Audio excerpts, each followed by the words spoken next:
Welcome back to Crown's Crypto Cave and another little weekend sit down, another relaxed type of video before you head on off to your daily Sunday activities, praying to all sorts of false prophets, but really pray to go Jesus. Question mark GOAT. Let's get into it right here, right now. Let's talk about some Bitcoin action. So Bitcoin actually did pretty much exactly what we talked about yesterday. And again, I really don't like saying that sort of things because I don't want anything that I talk about on here to be interpreted as, hey, this is going to happen. It's just, this is a potential scenario and this is what I'm looking for. And so that potential scenario where we came back and retested this yellow 21 exponential happened just about, I don't know, somewhere midday-ish. Nice little quick retest down, low volume, kind of hang around the edge. Now, yes, this is a doji-ish type dildo over here, which typically is indicative of indecision, perhaps even reversal. But on low volume, and especially after taking out this major resistance at about 65.50, which I'll kind of lock in right here. Right about there. Yeah, a little bit higher. Just adjust it a little bit higher. There we go. I interpret this as, hey, it's just come back, retest. It picks it back up, and we end up pretty high, back above the green 55 exponential, actually, which is certainly a lot better than not. So the way that I look at this is just a little bit of consolidation after a nice breakout. And again, the breakout is valid until the breakout is essentially violated. And how do you know that? Well, if you start closing daily dildos below this area right here, 65.50, then the breakout is invalidated, and it's likely that we will come back down and go back into red alert mode and likely test this 61.50-ish support that we've been kind of resting on for the last, well, testing like, I don't know, the last 9 months or so or such. And excuse me if I keep on looking at the other tab, it's because I do have a trade going on right now. So maybe we'll go take a second look at that very quick. So yes, all right. Once we're kind of just consolidated around here, obviously the next eyes are on the next big resistance, which is somewhere, not necessarily this guy right here, but somewhere right around here, your former, breakout area of this consolidation on the downside as well. So if we go down to the lower time frames, we can probably figure out a few more things. Looks to me like we're just trying to, flag out something like that right here, right now. Not the most pretty flag of all time, but hey, it doesn't need to be pretty. Something like this would make sense. So again, technically speaking, you could make a measure move off this. I don't really want to do one because I don't think that it's that helpful, to be quite honest. But hey, that is what I'm looking at right here, right now. Just consolidation along this area. As long as you're holding above the 4-hour 200 simple, this red line right here, it looks like it'll probably take another leg up and maybe take a formal stab at this upper resistance over here, which is a very, very important resistance. The reason being is because it's also your 100 exponential, that cyan line right there. But not only that, if we were to redraw this as a descending triangle within a descending triangle, then we do have the overall resistance coming in right around this area as well. And that would be coinciding very lovingly with this area. And again, it's not perfect, but it doesn't need to be perfect. It's in the vicinity, and that's really what I have my eyes on. Now, with that said, there is obviously the big downtrend resistance to be aware of as well, which brings me on to my next point. While Bitcoin is having a nice reversal, a nice little short-term reversal right here, right now, I do not look at this and say, hey, the bottom is in. It's time to go. We're never going lower. It could be. It could be. But the only way that I start even really exploring that idea is if Bitcoin starts taking out this resistance right here, which would coincide with your red 200 simple moving average right here and your purple 200 exponential moving average right here. That also coincide with making a higher high over this 7,400 high right here, which Bitcoin has not made a higher high in the whole last 9 fucking months, which is, just the most basic way of saying, hey, we have an uptrend. So for the last 9 months, we really haven't had an uptrend on the more macro scale. So with that said, of course, there is one last final nail in the coffin that I'll kind of look at around this area right here, around 10,000. If Bitcoin could get above 10,000, then yes, I'd be saying, hey, the bottom is very likely in. I don't think that we're going to go below 6,000. Now, with that said, until all that happens, I do actually come from the frame of, yes, it's likely that we go lower. In fact, I do believe that we will go lower, and we haven't seen the lows for the years. However, How that comes about is, is a question, right? The timing of this is always, the god particle of technical analysis. So going on over here to the 2-day, why do I even think this? Why is Crown still, looking at, overall lows? Again, I think that we're going up right now until we're not. I'm basically just looking for some divergence, or on like the 4-hour, 8-hour, and preferably the daily. But assuming that, assuming we get that, well, the reason why I think that this is coming into a lot of thick of resistance is you have the 2-day dildo death cross right here, the green 55 exponential cross on the downside of that purple 200 right around here. This is a very powerful exponential cross because we've only had it one other time in Bitcoin's almost 10-year history, and it was right over here in 2014. You guys already know this, so right over there. Right in the midst of this consolidation where Bitcoin came back, retested it. Doesn't that look familiar? Rejected, back down, and fallen over to its full-on red dildo capitulation death. Now you will notice actually if you do draw some trend lines in here, which I already have, it looks like we were kind of making like a broadening wedge type formation. Which if we go over here to 2018, let's see if we have some sort of a similar thing to be looking at. And perhaps you could say that. If we go down here to the 4-hour, you could say that we got this guy right here and we got this guy right here, which would make sense. Actually, this is more of like a bear flag type, more of like a bear flag type consolidation. It would have a measure moved off of it, which we can plot in right here. It's not going to be exact. It's just kind of like a rough estimate. Again, anytime we do a measure move, it's more like a ballpark estimate, so to say. So let's see where that one kind of spits back. Be spinning back all the way back down here to about 4,000, that low 4,000 region, which, about 4,000-ish area. Out to around here. Let me see if I got that right, though. I want to make sure that I got that right. You know what? I'm actually going to redo this one. I'm going to redo this because I want to do it on a daily, not necessarily a 4-hour, as that would greatly change this guy. And I'm just going to adjust that right there. Okay, so adjusted for the daily. This is what I'm going to be getting. And again, I'm making a major assumption here. Major assumption being made. Red alert. Major assumption being made. This plays out. Bitcoin is not seeing the lows, and it actually breaks 6,100. Again, major assumptions being made. Not saying this is going to happen, but if this, then that. If this is the trigger, 6,100 breaking, well, that would actually kind of put us right in this region right here, right around this 4,100 to 4,400 region right here, which we've been talking about for quite some time. Why? Well, if we go over here to the monthly, which we will be wrapping up the month in about a week or so, and if I put on my 10 simple moving average over here, represented by the red line, then what we're looking at is this blue 30-minute moving average right here. Why is that important? Well, you can see once again we are, and the second and only other time that Bitcoin has ever been lassoed by this red 10 simple moving average right here, we are once again lassoed around it right around here as well, just basically trending below, which means overall downtrend, right? Well, not necessarily. You want it to cross to the downside of the yellow 21, but the fact that it's kind of like lost its slope and it's now sloped downwards, that if that continues, essentially us basically not going above 7,400, that prior high, it will continue. Then it's very likely that that you will get that cross, and you've only got that cross one other time in Bitcoin's almost 10-year history right over here. Why is that important? Well, you have the yellow 21 exponential as well, which has been kind of holding up price action for quite some time. As you can see, it's actually sloped. It's got about a neutral to slightly positive slope right here right now.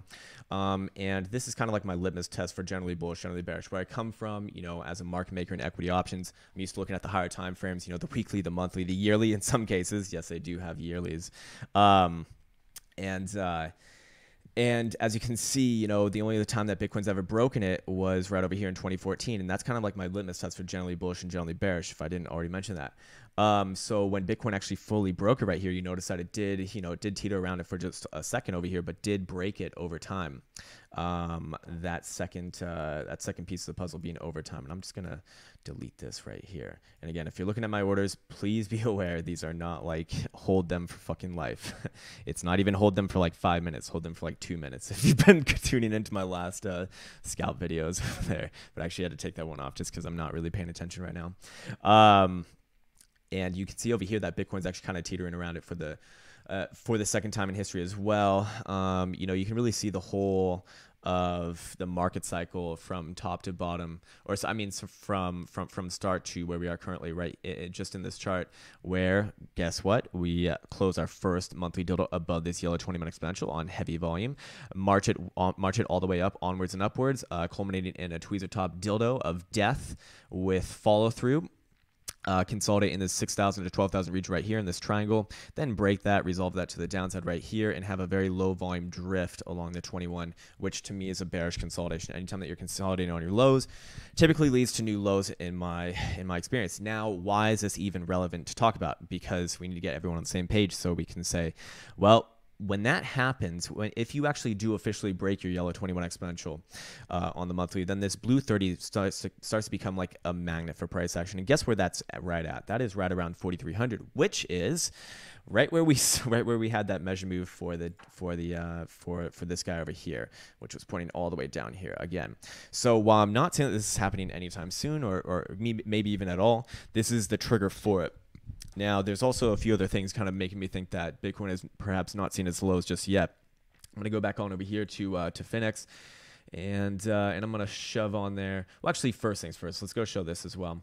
Not only that, but if we put on the volume profile, you'll notice that, hey, right in the midst of this area right here would be coming in this next high volume node after basically nothing being done after you lose that last that last big line of support right around here. So again, another thing kind of like, coming in the area. Not only that, but if we do go to a stamp over here and we take this off because it's fucking annoying to see, we do have this 10-year dotted logarithmic trend line, which has never been broken. Bitcoin's almost 10-year history. And if Bitcoin were to approach it right here, right now, well, guess where that would be? It would actually be meeting around this, mid to low 4,000s region. So again, just good confluence with this area. But I should say this. Even if you are bearish right now, even if you are bearish, but you do believe this dotted 10-year logarithmic trend line, then actually by end of year, the low of this would be around 6,000. Just saying. So do be aware of that as well. Okay. All right, so what other things kind of tell me that perhaps we have not seen the lows just yet? Well, on the weekly, we did print a weekly bearish engulfing dildo right here, not in heavy volume, and no follow through on top of it, but it is a bearish engulfing dildo. You're getting damn close to crossing the yellow 21 and the green 55, which will be inevitable if Bitcoin is unable to rally up to about 7,100. 7,100. Over the next week or two, and they will be getting closer and closer. Remember, we do get a new weekly at 8 p.m. Eastern Standard Time. So they're getting damn close to kissing right here, right now. So they will inch just a little bit closer if Bitcoin fails to rally, another $400 in the next 10 or so hours, or however long it might be.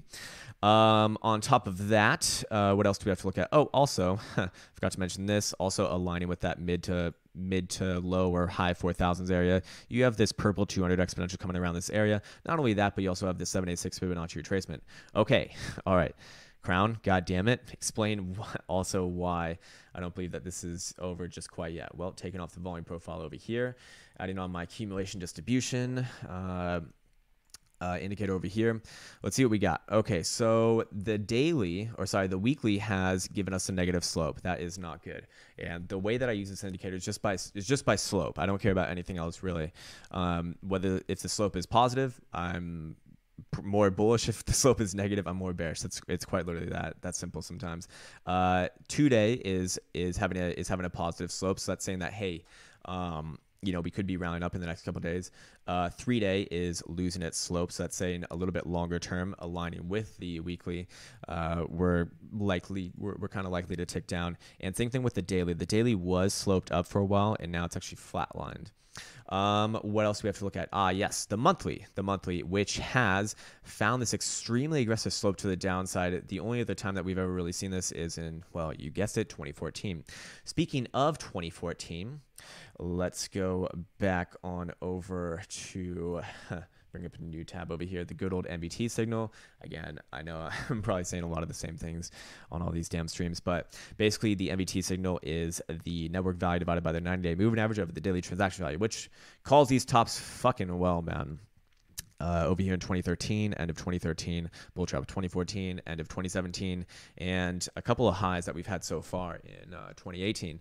But you'll notice that it's actually we got to about the second highest it's ever been on that last rally to 7,400.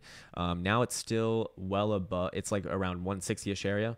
And just for reference, anything above 150, which is this area right here, is generally considered like that super critical zone, which aligns with major downs coming back to retest like the 50-ish range down around here, if you can see my cursor. So do be aware of that as well. So and the reason why I like looking at something like this is because it's just a unique perspective of price action. Not only that, weekly stochastic actually did time you a beautiful buy on the bottom.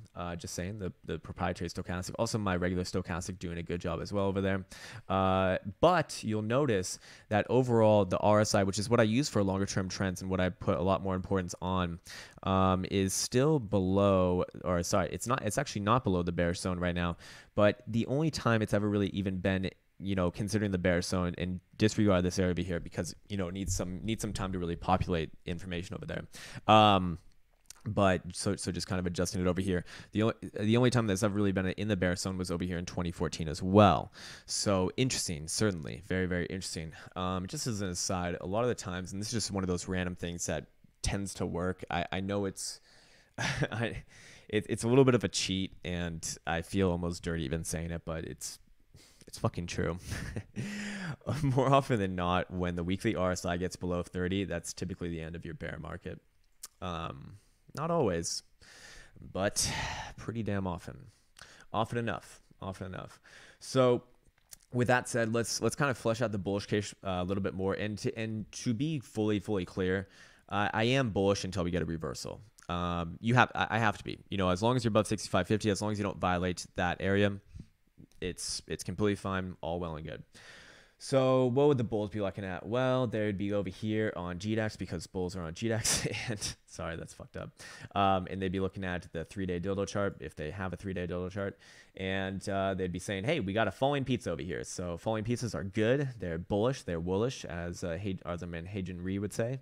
You just got your first 3-day dildo close above your yellow 21 exponential on good volume. I like that. I like it a lot. Terrible. Just terrible. And this is a bullish pattern. And it would have a measured move, by the way. It would have a measured move, bringing you, I think, all the way back to about 12,000, if confirmed. Again, if confirmed, what would be confirmation? Well, a 3-day dildo close above this 7,300-ish area right around here. Now, you'll notice that not too long ago, we did actually have a break when you were drawing it like this over here, and that one just got completely faded, which is why I hate wedges of all shapes and sizes. They can all go fuck themselves. But again, by the same token, I have a little bit of problem. I have problems with calling this a falling wedge because you're seeing volume increase as the pattern matures, which is typically what you do not want to see. You want to see volume kind of decrease as it's shake out of sellers as they lose their momentum going downwards. And as we've seen from the accumulation distribution indicators, we're actually increasing that so far. We will get more resolution on that as the new monthly comes, but if that is still negatively sloped, I will be pretty fucking bearish off that. GBTC, I want to go check that one out. It doesn't trade on the weekends, I don't believe. Yeah, it trades OTC, but it did have a very, very, very, very, very good close, closing above the yellow 21 exponential. It's looking like it's probably gonna rally back up and at least test the green 55 at $9.50 or so. Maybe even take a full stab at this upper resistance right here. But overall, a lot of bullish divergence on the bottom over here. But even the proprietary stochastic giving you Jesus Christ, perfect buy. Oh my God, it's fucking money. But the second that you break this area, which would coincide likely with a break of 61.50 at $8 even, well, then you got a big red dildo problem in your Angus, Mr. Bulls. Okay, what else do we have to look at? Yes, there's a few more other things that I really want to bring up. Let's go over here to the CMEs. Where's my CMEs? There we are. CMEs closed at 66.85. So we'll probably, during the day today, Bitcoin will probably just kind of drift along this current area and then come back, fill the gap as the CMEs open at, I believe it's 4 p.m. Eastern Standard Time. I could be wrong on that. It might be Chicago time. But they'll probably come back, fill the gap, you know, as soon as these open, and then we'll figure out the rest of the price action from there. Maybe it fills the gap and goes down, maybe it fills the gap and goes up, but it's going to depend on where price action is in approaching it from in the first place. So for right here, right now, we won't know that until, like, you know, the hour going into that. So yeah, that could be a very easy trade to take, though, if you are a short-term scalper. Okay, what else do we have to look at? Let's see. Let's go check out Mr. Beater all over here, hanging around 240. Similar thing as Bitcoin, right? And I've completely missed something on Mr. Beater all recently, and I feel really, really bad about it. But basically, well, first things first. Hey, close above your yellow 21, came back and retested it right here. Easy buy, and you got your nice play yesterday. Does that continue onwards and upwards from there? I don't know. However, if we do go into the 4 hour, this actually does look to me, and I'm surprised that no one's calling this out, but it actually does look like an inverted head and shoulders to me. Yes, the volume would not be the most beautiful of all time, but I'm almost cool with just saying in crypto, volume is like kind of like a afterthought. No way. It's kind of weird, man. But basically the buy volume kind of taking you out of this range over here is pretty impressive. I wouldn't be hesitant to buy a retest of this neckline at 231.5. As you can see, we're being held by the 4 hour 200 exponential over here. But again, if this were to be true, this would actually have a measured move, you know, depending upon how you kind of look at it. Although I would kind of draw it like this. This would have a measured move taking you all the way up here and look at that. It would actually be kind of aligning with this next big resistance right around 300-ish area, 295-ish, which would be really, really good for confluence over here. Overall, Mr. Buterol tells me that the market's very unlikely to roll over just, you know, at this current moment in time. So I need to be very, very clear for like a more longer term look. It's hard for me to be bullish on Bitcoin. Like, no, I am long-term bullish on Bitcoin, but I just don't think that Bitcoin has found its lows until we see some crazy things. And you'll see over here on Mr. Beater, you're seeing exactly what you want to see for a great potential bottom. Be put a nice hammer dildo on the weekly on extremely heavy volume with follow through on heavy volume as well. Just beautiful, fucking picture perfect. But my point is with this is that, hey, you actually don't have like a full-on reversal until you start closing, you know, weekly dildos above this 370-ish area right here. If you can do that, then there ain't no more reason to be bearish, as that would probably be the last of the Mohicans right there. So, what else do we have to look at? Well, I guess back on over here to Bitcoin, let's talk about some more shorter term ideas. Not too much different, and this is why I didn't really want to do a live stream this morning, because I like to get like fresh price action, like fresh in the morning, you know. But it's looking like it's trying to consolidate this area right here. Let's go down to the hour and see if we can see anything from there. Yeah, it's probably going to be not too much doing today. Maybe even come back and retest 65.50. I'm hesitant to buy the second retest of the 21 exponential, to be very, very clear. Extremely hesitant. The first pass is typically a buy in my experience. Doesn't always work. Of course, it doesn't always work, but you got a pretty damn good trade over here. You got a $250 trade within the span of an hour. The second test is not the same thing. That's not the fucking same thing. So do be aware of that. If you took the trade yesterday, fucking phenomenally done, but be aware, hey, if this thing starts breaking down, you know, you're not guaranteed shit in technical analysis anyways. You know, it's just, it's an art, man. It's not a science. So yeah, the next big resistance again, right here at around 68.50 to 6900 a share. If you can break above there, I don't see much stopping you from your prior high, or, you know, really 71.50, of course, you know, your 2-day 200 exponential coming in right around this range, right around here. If Bitcoin were to start closing 2-day dildos above this area right here, that would be pretty impressive. That would be a negation of the death cross, in my opinion. So again, that's what I'm looking at right here, right now. I think that's going to do it for this morning's video. Not too many new things, but man, you can see that this 2-day dildo chart gets the price action really well. Comes back, retests at 10 simple, buys it right back up to the 21 exponential. So maybe we do go for a formal test of the green 55, which would be officially coming in around 69.50-ish area. So yeah, that's going to do it for this morning's stream. I look forward to seeing you in a live stream later soon. I will do a live stream later as long as there's some fresh price action to look at, which I'm hoping there will be. But again, with the CMEs kind of closed for the weekends, a lot of the times you will be range bound. You will get these like violent moves one way or the other, but they really want to like kind of open them up on the same plane, or if they don't, they will kind of like bring them back once the CMEs open as well. So that's going to do it for this morning. I hope that this video finds you well, and I look forward to seeing you in a live stream soon.